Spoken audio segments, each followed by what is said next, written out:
அனைவருக்கும் வணக்கம் பிள்ளைகள். நாங்கள் இன்றைக்கு தரம் 7 மாணவர்களுக்கான மின் உற்பத்தி என்கிற பாடத்தின் தொடர்ச்சி தான் பார்க்க இருக்கிறோம். இது உங்களுக்கு அலகு 3வது அலகு.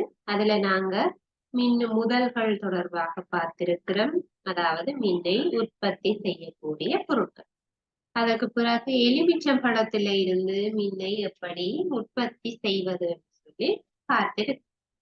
எலுமிச்சம்பழத்தில இருந்து மின் உற்பத்தி செய்வது போல ஒரு எளிய மின்கலத்திலிருந்து மின்னை உற்பத்தி செய்ய முடியும் என்று இறுதியாக எங்களுடைய வகுப்புல நாங்க பார்த்திருக்கிறோம். அது தவிர பேட்டரிகள் தொடர்பாகவும் நாங்கள் இறுதியாக பார்த்திருக்கோம். வெவ்வேறு விதமான பேட்டரிகள் பார்த்திருந்தோம். அதுல உலர் மின்கலம் பார்த்திருந்தோம், கார மின்கலம் பார்த்திருக்கிறோம், பொத்தான் கலங்கள் பார்த்திருக்கிறோம், ஈய அமில பேட்டரி அதாவது கார் பேட்டரிகள் பற்றி பார்த்திருக்கிறோம். இப்ப இந்த பேட்டரிகள் உருவாக்கப்பட்டதுக்கு என்ன ரீசன்? அதாவது முதலாக உருவாக்கப்பட்டது எளிய மின்கலம்.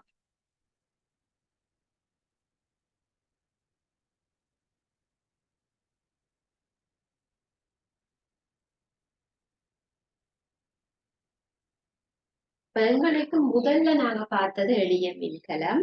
அதுக்கு பிறகுதான் பேட்டரிகள் உருவாகி இருக்கிறது.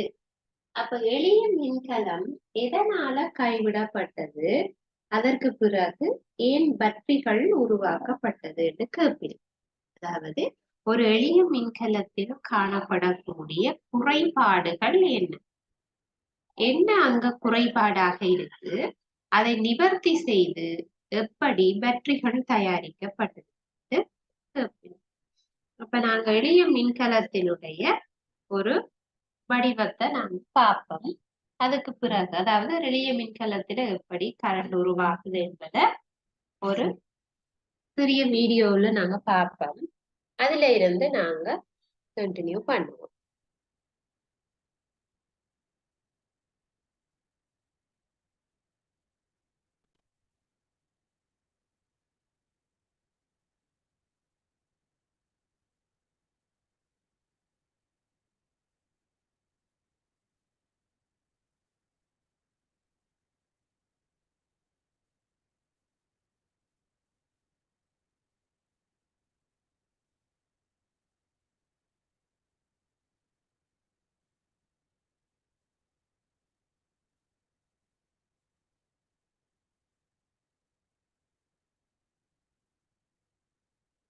Voltaic cell. The வீடியோ தெரியுதா?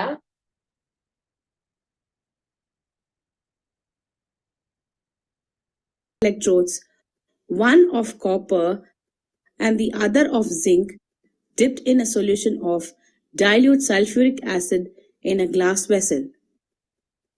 On connecting the two electrodes externally with a piece of wire, current flows from copper to zinc outside the cell and from zinc to copper inside it. The copper electrode is the positive pole or copper rod of the cell and zinc is the negative pole or zinc rod of the cell. The electrolyte is dilute sulfuric acid. The action of the cell is explained in terms of motion of the charged ions. At the zinc rod, the zinc atoms get ionized and pass into solution as Zn ions or positive zinc ions. This leaves the zinc rod with 2 electrons more, making it negative.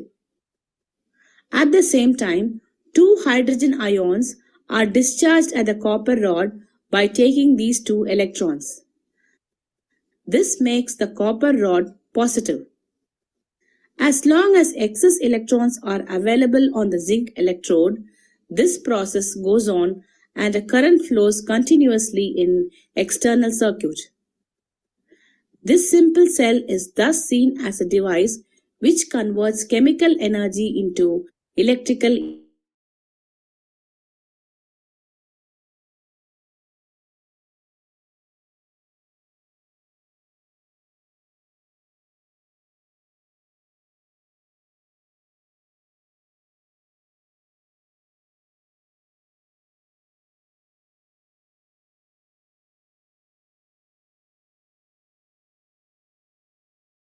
or voltaic cell consists of two electrodes, one of copper and the other of zinc, dipped in a solution of dilute sulfuric acid in a glass vessel.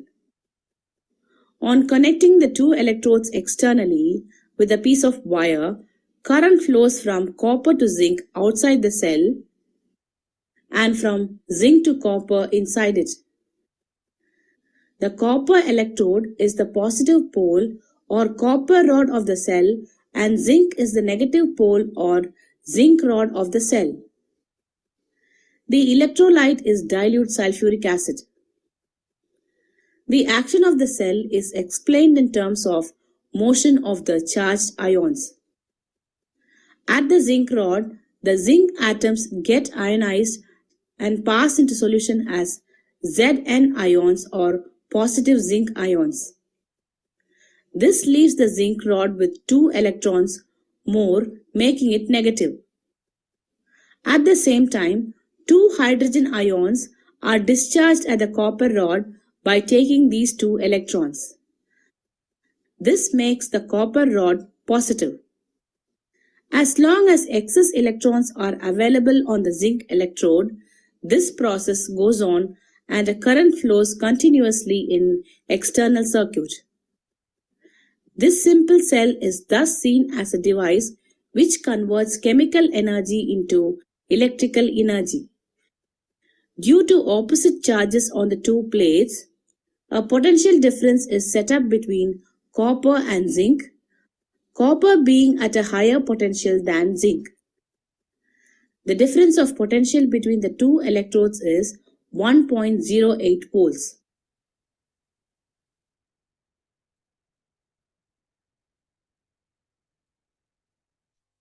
சரி பிள்ளைகள், இப்ப நாங்கள் பார்த்தது ஒரு எளிய மின்கலம்.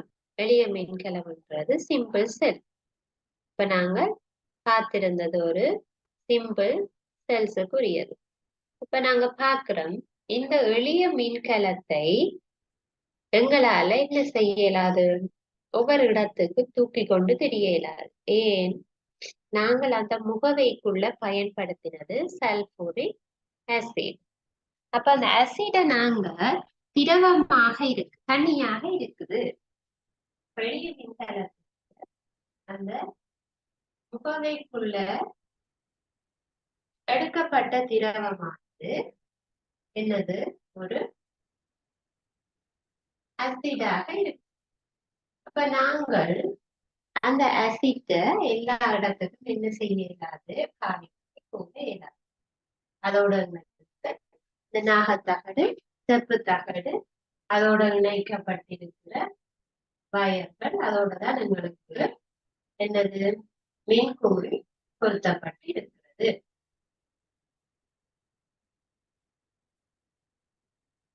அது ஒரு எளிய மின்கலம். உள்ளுக்கு என்ன இருந்தது? சல்பூரிக் ஆசிட், டைலூட்டட் ஆசிட் உண்டு, திரவம் உண்டு உள்ளுக்கு. அப்ப இந்த பேட்டரிய எங்களால இந்த எளிய மின்கலத்தை ஒரு இடத்துல இருந்து இன்னொரு இடத்துக்கு கொண்டு போக முடியுமா? அது கடினமானது. அப்ப ஆசிட் அதுல சேர்ந்தும் வெளியில ஊத்தும். அப்ப அதை எங்களால என்ன செய்ய இயலாது? கொண்டு போக இயலாது. ஆனா எங்களால ஒரு பேட்டரி, அதாவது ஒரு மின்கலத்தை, ஒரு உலர் மின்கலத்தை எங்களுக்கு தேவை என்று சொன்னா அந்த பேட்டரிய நாங்க என்ன செய்து கொள்ளலாம்? ஒரு இடத்துல இருந்து இன்னொரு இடத்துக்கு கொண்டு போகலாம். சரியா? இந்த சின்ன பேட்டரிகளை நாங்க என்ன செய்யலாம்? கொண்டு போகலாம், கையில எடுத்து யூஸ் பண்ணலாம். அதனால எங்களுக்கு எந்த பிரச்சனையும் வராது. ஆனா இந்த ஆசிட் உள்ள பேட்டரிகள் கிண்ணத்தை எங்களால ஒரு இடமும் கொண்டு போக இயலாது. அப்ப உங்களுக்கு எப்படி கேள்வி கேட்பினோம்னா, இந்த பேட்டரிகள் முதல்ல உருவாக்கப்பட்ட எளிய மின்கலத்துல என்ன குறைபாடு இருக்குது? எதனால பேட்டரிகள் உருவாக்கப்பட்டிருக்கு என்று கேட்பினோம். இப்ப நீங்க சொல்ல அதுல திரவம் பயன்படுறதுனால அதனை பயன்படுத்துவது கடினம், கொண்டு செல்வது கடினம். அந்த குறைபாட்டை நிவர்த்தி செய்து உருவாக்கப்பட்டதுதான் பேட்டரிகள். சரியா? அது உலர் மின்கலமா இருக்கலாம், கார மின்கலமாக இருக்கலாம், புத்தான் மின்கலங்களாக இருக்கலாம், அல்லது கார் பேட்டரிகளாக இருக்கலாம், ஈயாமில பேட்டரிகளாக இருக்கலாம். சரியா? கார், பஸ் மற்றும் மோட்டார் பைக்குக்கு இருக்கிற திரும்பவும் மின்னேற்றி பயன்படுத்தக்கூடிய பேட்டரிகள் தான் கார் பேட்டரி, அதாவது ஈயாமில பேட்டரிகள் என்று சொல்லுவோம். அப்ப இந்த பேட்டரிகளை என்ன செய்யணும், நாங்க யூஸ் பண்ணின பிறகு, அதாவது பயன்படுத்தப்பட்ட பின்னர் கொஞ்ச காலத்துக்கு தான் இந்த பேட்டரிகளை பயன்படுத்தலாம். இதுல எவ்வளவுக்கு கரண்ட் இருக்குதோ அது வரைக்கும் வேலை செய்யும். அப்ப அதுக்கு பிறகு இவற்றை என்ன செய்திருவோம், தூக்கி எறிவோம். பேட்டரிகளை நாங்க அதுக்கு பிறகு தூக்கி எறிவோம். அப்ப அதனால என்ன நடக்கும்னா, சூழல்ல இவை ஒரு குப்பையாக எரியப்படும். அப்ப இவற்றை நாங்க சூழலுக்கு எறிகிறதுனால சூழல் பாதிப்படையும். ஏன்? அப்ப இதை நாங்க போட்டு எரிக்கவும் இயலாதவர்கள்.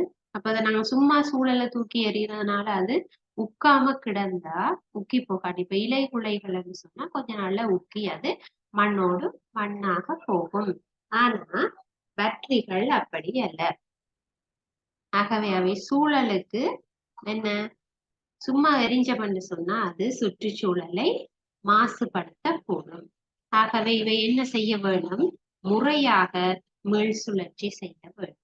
மீள் சுழற்சி என்பது ரீசைக்கிள். திரும்ப நாங்க அதை கொடுத்து என்ன சொல்லுங்க, அப்போ அதனுடைய பாகங்களை எடுத்து அவையில் அதனை புதிதாக வேறொரு வடிவத்துக்கு மாற்றம் செய்து கொள்ள முடியும். ஆகவே இந்த பேட்டரிகள் எளிய மின்கலத்தில் இருந்த குறைபாடுகளை நீக்கி இவை உருவாக்கப்பட்டது. இவற்றை நாங்க முறையாக சூழலுக்கு அகற்ற வேண்டும். சரியா? அடுத்தது நாங்க பார்க்க வேண்டியது ஒரு மின் முதலினுடைய முடிவிடங்கள். அப்ப நீங்கள் இந்த சிம்பிள் செல் பாக்கேக்க பார்த்திருப்பீங்க. ஒரு இடத்துல பிளஸ் இருந்தா, அதாவது இதுல இருக்கிற 2 என்னது தகடுகள், இதுல ஒன்று நாகம், இன்னொன்று செல். இந்த 2 தகடுகள்ல ஒன்று பிளஸ் என்றும் மற்றையது மறை முடிவிடமாகவும் காட்டப்பட்டிருக்கிறத பார்த்திருப்பீங்க.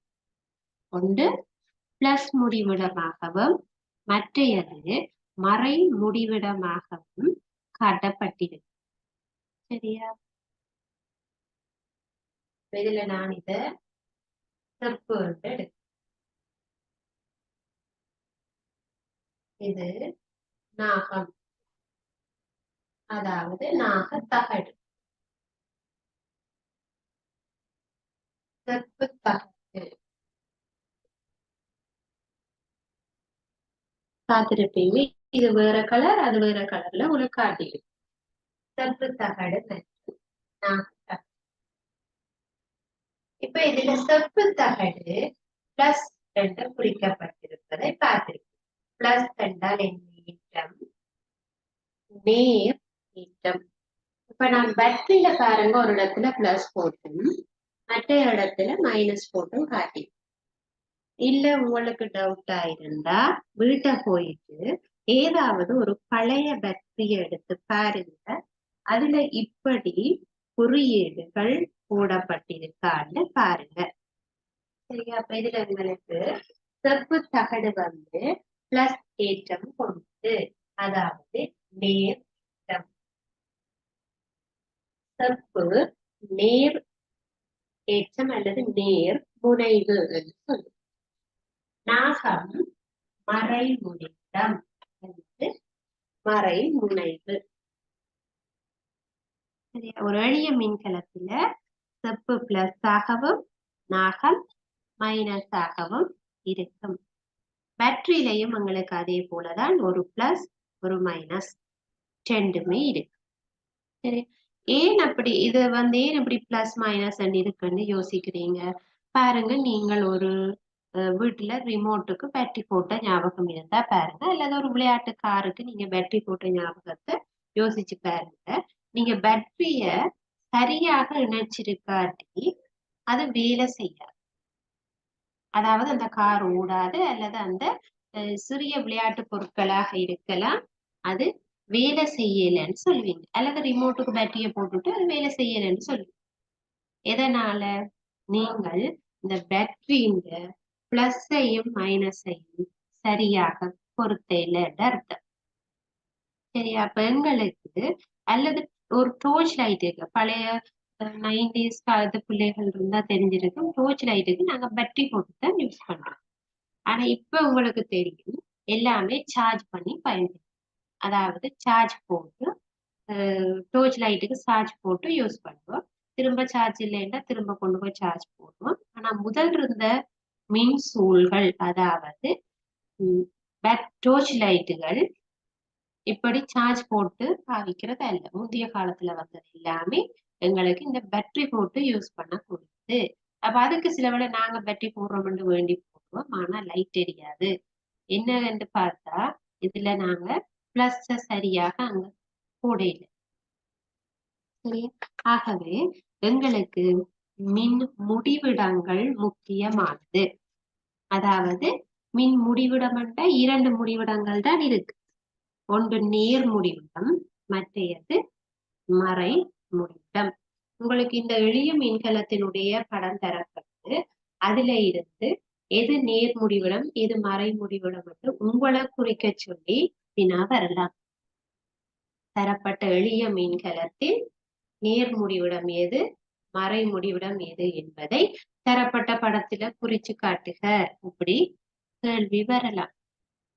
ஆகவே எங்களுக்கு ஒரு எளிய மின்கலத்துல இருக்கிற பிளஸ் முடிவிடம் செப்பு, அதிலேயே மறை முடிவிடம் நாகம் நீங்க தெரிஞ்சு வச்சுக்கொள்ள வேணும். அதுவே நாங்க இப்போ ஒரு மின் கலம் உலர்களம் பேட்டரிக்கு குறியீடு போடையே உங்களுக்கு தெரிஞ்சிருக்கும். ஒரு பெரிய கோடு, ஒரு சிறிய கோடு. ஒரு பேட்டரிக்குரிய குறியீடு போடும். அதுல நாங்க இந்த பிளஸ் முடிவிடத்தை குறிப்பதற்காக பெரிய கோட்டையும் மறை முடிவிடத்தை குறிப்பதற்காக சிறிய கோட்டையும் பயன்படுத்துவோம். இது பிளஸ், இது மறை. இப்படி நீங்க குறிச்சு கொள்ள வேண்டும். சில வேளை இந்த குறியீட்டை தந்து இந்த முலர்களத்தின் நேர்மறை முடிவிடங்களை குறித்து காட்டுக சொல்லி வந்திருக்கு. அப்ப உங்களுக்கு இந்த பேட்டரிகளுக்கு நேரங்க மறையங்க இருக்குது என்பதை போட தெரிஞ்சு கொள்ள வேண்டும். சரியா?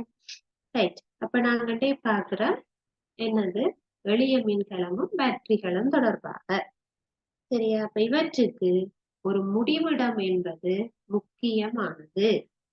மின்முதல்கள்ல இருந்து முடிவிடங்கள் நீங்க சரியாக வயரிங் வேலை செய்யறவைய கேட்டா தெரியும்.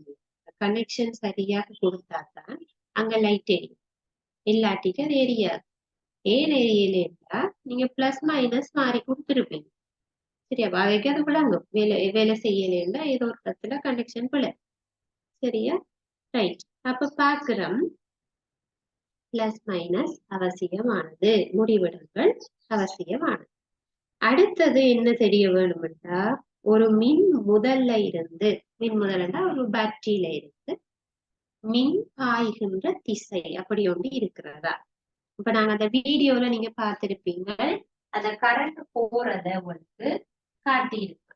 எங்க இருந்து இப்படி எப்படி கரண்ட் வருது என்றதை காட்டியிருக்கு. இப்படி வந்து இப்படி இருக்கிறால போய் முடியும், திரும்ப இங்க வந்து அடுத்த பக்கத்தினோட இப்படி சுற்றி ஓடிக்கொண்டிருக்கும் அந்த கரண்ட். சரி, அதாவது மின்னோட்டம் பாயக்கூடிய ஒரு திசை ஒன்று காணப்படுது. சரியா? அந்த கம்பியினூடாகத்தான் என்ன செய்யுது, அந்த கரண்ட் பாஸ் பண்ணப்படுது, அதாவது போகுது, பாய்ந்து செல்கிறது மின். சரியா? அப்ப இதனாலதான் அந்த மின் உபகரணம் என்ன செய்யுது, செயற்படுது. லைட் எரியுது அல்லது ரேடியோண்டா பாட்டு பாடுது, அப்படியாக எங்களுக்கு வேலை செய்யக்கூடியதாக இருக்கும் அந்த உபகரணம். அப்ப மின்னோட்டம் பாயக்கூடிய அந்த திசையை வந்து நீங்க தெரிஞ்சு கொள்ள வேண்டும். அதே போல ஒரு மின் முதல்ல இருந்து பிளஸ் முடிவிடத்தில இருந்து மறை முடிவிடத்தை நோக்கிய திசை தான் மின்னோட்டம் செல்லும். பிளஸிலிருந்து மறைமுடிவிடத்தை நோக்கி. இதுல இருந்து நாங்க பார்க்கிறோம். இதுல இருந்து நாங்க குறிச்சு காட்டுறதா இருந்தா இது ஒரு மின்சுற்று. இதுல ஒரு பல்ப் இருக்கு. இது ஒரு மின்சுற்று. இந்த படத்தை தந்துட்டு உங்களுக்கு இந்த படத்துல மின்னோட்டம் பாயிற திசைய காட்டுங்கள் அல்லது வரைந்து காட்டுங்கள் சொல்லி கேட்டா பிளஸ்ல இருந்து மறைய நோக்கி செல்லும்னு காட்டும். இந்த அம்புக்குறி இப்படி வந்து இதுல கரண்ட் வந்து இப்படி வந்து இங்க வந்து இந்த பல்புக்கு போகும். மின்குள் ஒளிர வேணும்னா இது ஃபுல்லா சுத்தி முடியும். இப்படியே வந்து இதுக்கால வந்து கரண்ட் மறை முடிய வேணும். இப்படி நீங்கள் அம்புக்குறி போடணும். இங்க ஸ்டார்ட் பண்ணி இப்படி வந்து இப்படி முடியும். அதாவது ஒரு சுற்று ஃபுல்லா முடிஞ்சாதான் அதனூடாக கரண்ட் போகும், இல்லாட்டி போகாது. சரியா? அப்ப நீங்க இன்னொரு பேட்டரிய எடுத்துட்டு இதே போல இன்னொரு பேட்டரிய இணைக்க போறீங்களா, அதை நீங்க மாறி இணைச்சிருந்தா, உதாரணத்துக்கு இதுல ஒரு சிறிய கோடு, இதுல ஒரு பெரிய கோடு, இதுவும் ஒரு பேட்டரி, இதுவும் ஒரு பேட்டரி. அப்ப இதுல சிறிய கோடு மறை முடியும், பெரிய கோடு நேர். முதலே நாங்க பார்த்துட்டோம். பெரிய கோடண்டா பிளஸ், சிறிய கோடண்டா மைனஸ். இப்ப நீங்க ரெண்டு பேட்டரிய இப்படி போட்டுட்டீங்க.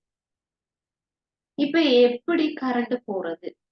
அதாவது பிளஸ்ல இருந்து ஸ்டார்ட் பண்ணணும். சரி, இந்த பக்கத்தால ஸ்டார்ட் பண்ணி வந்து மறையில முடியறதா என்னன்னு? இதுல மறையில முடிகிறது, இது பிளஸ் முடியும்.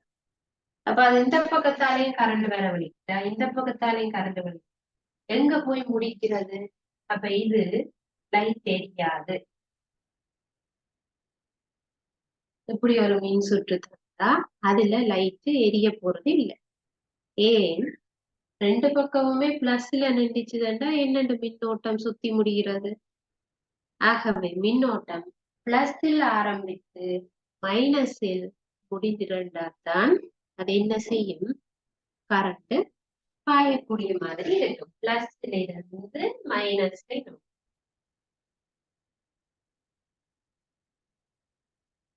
பிளஸ்ல இருந்து மைனஸ நோக்கி போற மாதிரி என்ன இருக்க வேணும்? எங்களுக்கு கரண்ட் பாயக்கூடியதாக இருக்க வேண்டும். அதுதான் மின்னோட்டத்தின் நியம திசையாக கொள்ளும். நியம திசை என்றா என்ன? எல்லா இடத்துலயும் இப்படித்தான். பிறகு ஸ்ரீலங்காவில இப்படி கரண்ட் போகும், வேற இடங்கள்ல வித்தியாசமா போகும் என்பது கிடையாது. நீங்க எங்க போய் பார்த்தாலுமே என்னது? பிளஸ்லிருந்து மைனஸை நோக்கிய திசையிலேயே கரண்ட் பாயும். அதுதான் நியம திசையாக கொள்ளப்படும். சரியா? ரைட். அப்ப ஓட்டம் பாய்கின்ற திசை தெரியும். என்னென்ன பார்த்திருக்கிறோம்? எளிய மின்கலத்துக்கு பதிலா எதுக்காக பேட்டரியை யூஸ் பண்றோம்? அது பயன்படுத்துறது சிரமம். இந்த பேட்டரிய பயன்படுத்திக்குள்ள முடிவிடங்களை என்ன செய்ய வேணும்? கரெக்டா தெரிஞ்சு கொள்ள வேணும். பிளஸ் எது, மைனஸ் எது. ஏன் பிளஸ் மைனஸ் பிளஸ் மைனஸ் பற்றி தெரிஞ்சு கொள்ள வேணும்? எங்களுக்கு கரண்ட் ஓடுறது ஒரு குறிப்பிட்ட திசையில மட்டும்தான். அதாவது பிளஸ்ல இருந்து மைனஸ நோக்கி எங்களுக்கு கரண்ட் ஓட வேணும். ஆகவே நாங்க மின் சுற்று ஒன்றை அமைக்கும் போது, ஒரு சர்க்கிட் ஒன்றை நாங்க உருவாக்கி கரண்ட் போய் முடிகிற மாதிரி பிளஸ்ல இருந்து மைனஸுக்கு தான் அந்த பேட்டரிகளை சரியாக பொருத்த வேண்டும் என்று தெரிகிறதுக்காக இந்த விஷயங்களை நாங்க படிச்சுக்கொள்வோம். சரியா? ரைட். அடுத்த விஷயம், ஒரு சூரிய படல்ல எப்படி அப்ப கரண்ட் வந்து உருவாகும். சூரிய படலை பற்றி உங்களுக்கு தெரியுமா நினைக்கிறேன். Solar light.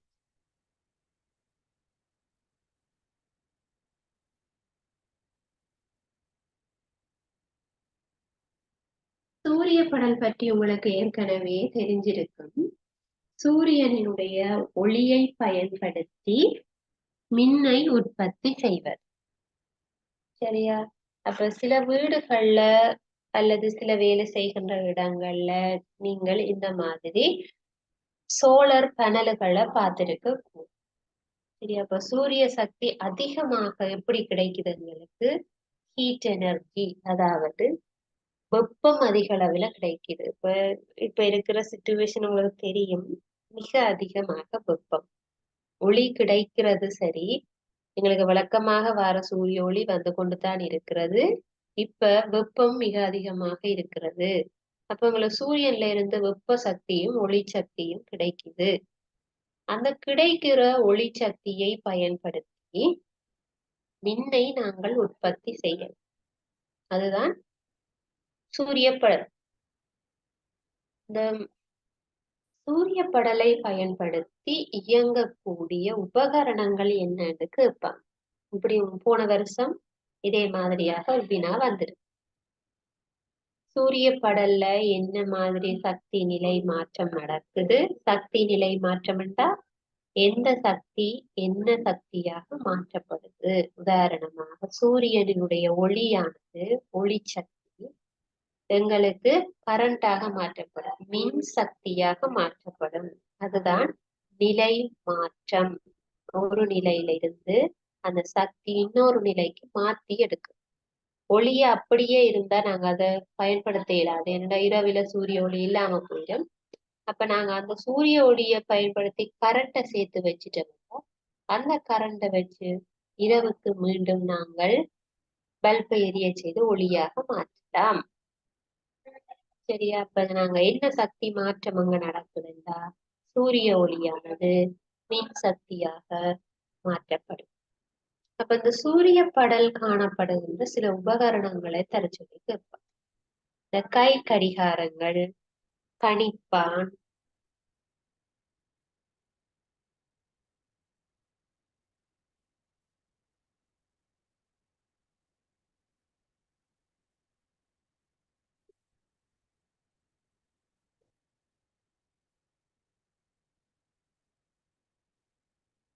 கை கடிகாரங்கள், கணிப்பான், அது மாதிரி விளையாட்டு பொருட்கள்,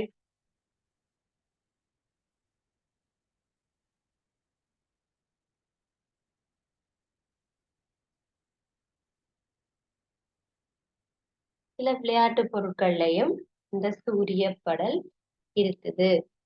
சூரிய படலை எப்படி தயாரிக்கிறார்கள்? சரியா? இந்த நல்ல பிரகாசமாக மினுங்கும் லைட் படைக்க பாருங்க, சூரிய படல் நல்ல மினுங்குற மாதிரி இருக்கும். லைட் பட்டோன்னா தெரியும். சரி, அப்ப அது சிலிக்கன் என்கின்ற ஒரு மூலகத்தை பயன்படுத்தித்தான் உருவாக்கப்படுகிறது. சிலிக்கன்.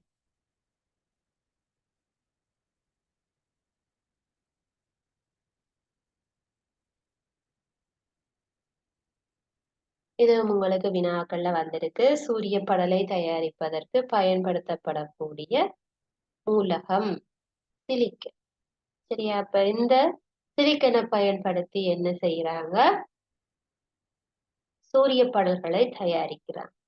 சூரிய படல்ல இருந்து என்ன செய்யறோம்? நாங்க சூரிய ஒளியை மின் சக்தியாக மாற்றுகின்றோம். அப்ப அது எங்களுக்கு இந்த சூரிய களத்திலையும் நேர்முடிவிடமும் மறைமுடிவிடமும் கட்டாயம் இருக்கிறது. அப்ப அது சரியாக இணைக்கும் பொழுது எங்களுக்கு அந்த மின் சக்தியை பெறக்கூடிய மாதிரி இருக்கும். இப்ப இது ஒளியற்ற நேரங்கள்ல என்ன செய்யும்? அதாவது இரவேல சூரிய ஒளி இல்லாத டைம்ல அதை சேமிச்சு வச்ச மின் சக்தியை நாங்கள் பயன்படுத்தி கொள்ள முடியும். அதாவது களஞ்சியப்படுத்தி வச்சிருக்கிறோம். கிட்டத்தட்ட பேட்டரி போலதான். அதாவது பேட்டரியில கரண்ட சேமித்து வைத்து தேவையான போது யூஸ் பண்றோம். அதேதான் இந்த சோலார் பேனல்கள்லையும் நடைபெறுகிறது. சரியா? இப்ப இன்றைய வகுப்புல நாங்க பார்த்த விஷயங்கள்ல இருந்து சில வினாக்கள் பார்ப்போம். எப்படி பரீட்சைக்கு உங்களுக்கு வினாக்கள் வரும்னு சொல்லி பார்ப்போம்.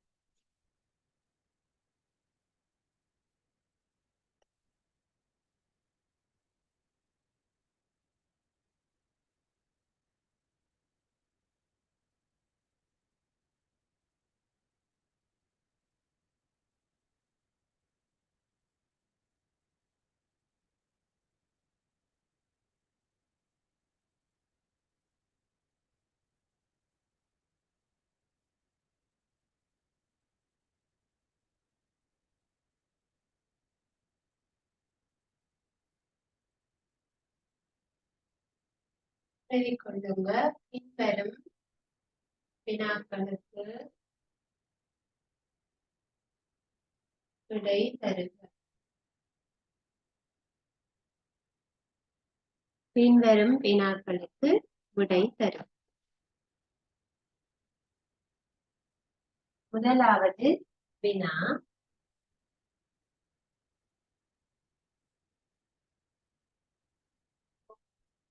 எளிய மின்கலத்தில்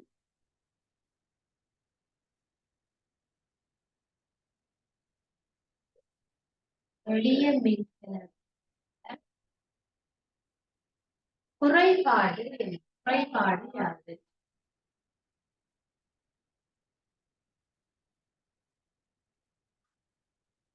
எளிய மின்கலத்தில் உள்ள குறைபாடு, என்ன குறைபாடு இருக்கிறது?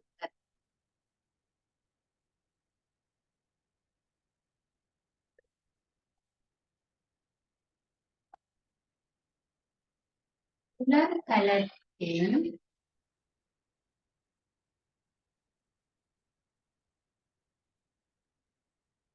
குறியீட்டை வரைந்து உலர்கலத்துல குறியீடு பிள்ளை ஒரு பெரிய கோடு ஒரு சிறிய கோடு, அந்த குறியீடு நீங்க வரைஞ்சு அதனுடைய முடிவிடங்கள், அதாவது நேர் அல்லது மறையாகிய முடிவிடங்களை குறிக்கவும்.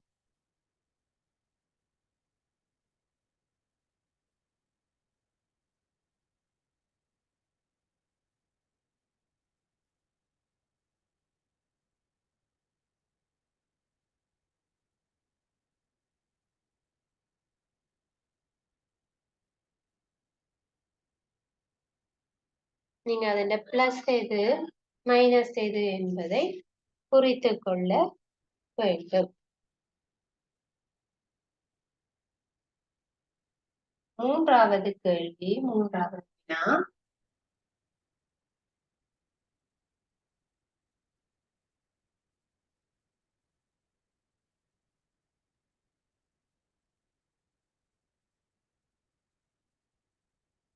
மின் முதல் ஒன்றில் இருந்து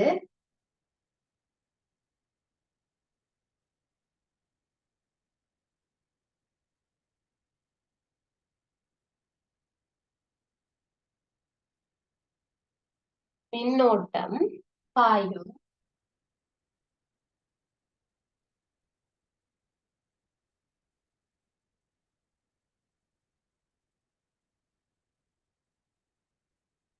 திசையை குறிப்பிடுக.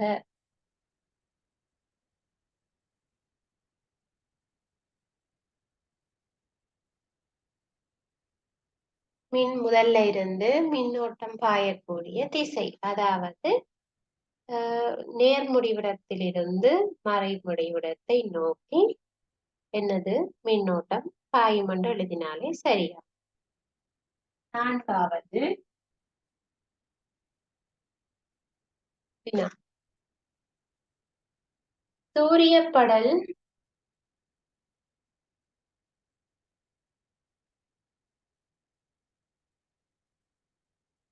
தயாரிக்க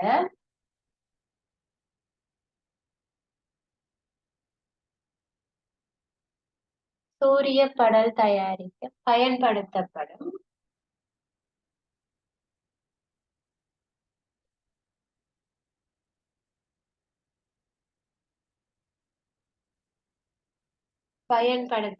மூலகம் எது?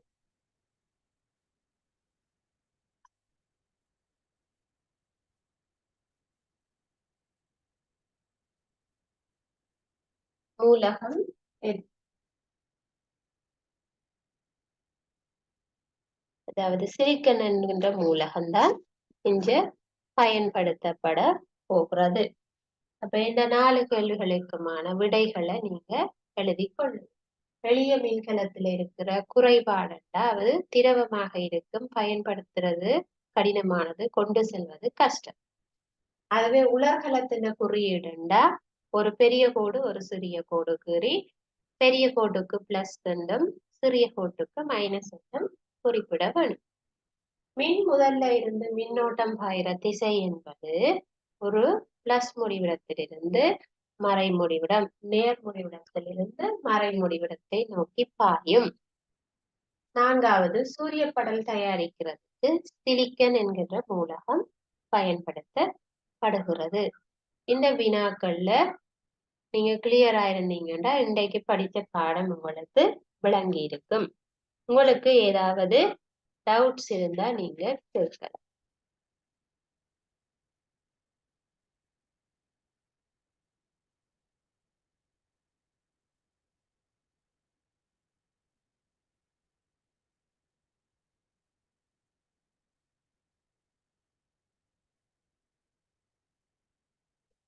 இன்றைக்கு பார்த்த விடயங்கள்ல உங்களுக்கு எந்த டவுட்டும் இல்லை என்றால் நாங்க அடுத்த வகுப்பில இன்னொரு மின் முதல், அதாவது டைனமோக்கள் பற்றி பார்ப்போம். இப்ப இத்தோட நான் அந்த வகுப்பை நிறைவு செய்து கொள்றேன். Thank you so much.